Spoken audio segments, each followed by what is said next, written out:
Let's look at this question. Serum differs from blood in. Okay. Serum क्या होता है? Serum is equal to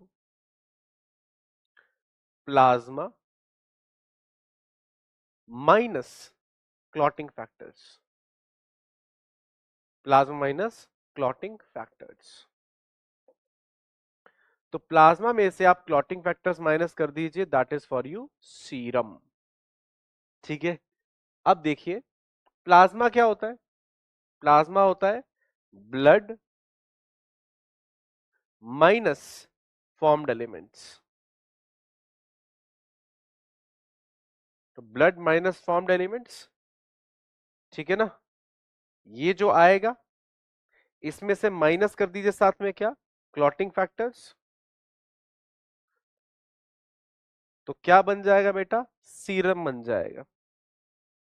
देखिए serum actual में क्या है कि मान लीजिए आपका ब्लड क्लॉट हो गया, ठीक है ना. क्लॉट होने के बाद वो लिक्विड लिक्विड जो जनरली बाहर आता है उसे हम सीरम बोलते हैं. अब उसमें क्लॉटिंग फैक्टर्स नहीं होते क्योंकि क्लॉटिंग हो चुकी है. ठीक है. अच्छा, अब वो जो रिलीज हुआ है उसमें बेसिकली एंटीबॉडीज होती है. वो प्लाज्मा माइनस क्लॉटिंग फैक्टर होता है, तो उसमें बचा क्या, बेसिकली प्रोटीन्स होते हैं. ठीक है ना.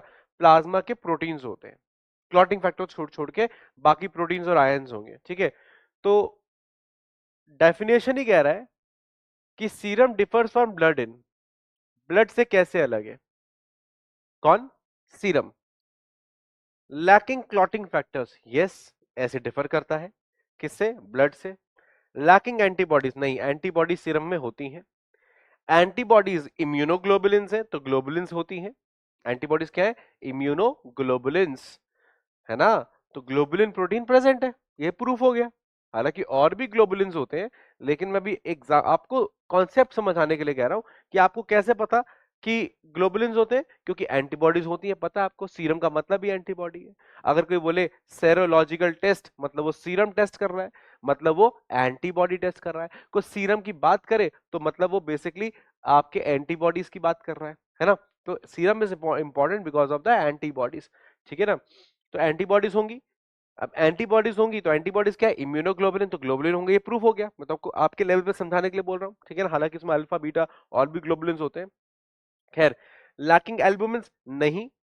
भाई सीरम है, सीरम में कहा ना कि प्रोटीन के नाम पे सिर्फ क्लॉटिंग फैक्टर्स नहीं है, बाकी सारे प्रोटीन्स है. एल्बुमिन है, ठीक है ना, और ग्लोबुलिन्स है. ठीक है ना. और ग्लोबुलिन्स में मेन फोकस हमारा किस पे रहता है सीरम में? गामा ग्लोबुलिन्स में. वो भी कौन से वाले? एंटीबॉडीज जो है. ठीक है ना. तो ये तीनों गलत हो गए और ये क्या हो गया? करेक्ट हो गया. तो याद रखिएगा बेटा, serum is equal to plasma minus clotting factors. तो क्लॉटिंग फैक्टर्स नहीं होते किसमें? सीरम में. यही पूछना चाह रहा था. Concept is blood composition. Blood composition अगर आपको क्लियर होगा तो आपको ये कॉन्सेप्ट ब्लड कॉम्पोजिशन से आ रहा है, अगर आपको क्लियर होगा तो आपको ये कॉन्सेप्ट भी क्या होगा? क्लियर होगा. Is that clear?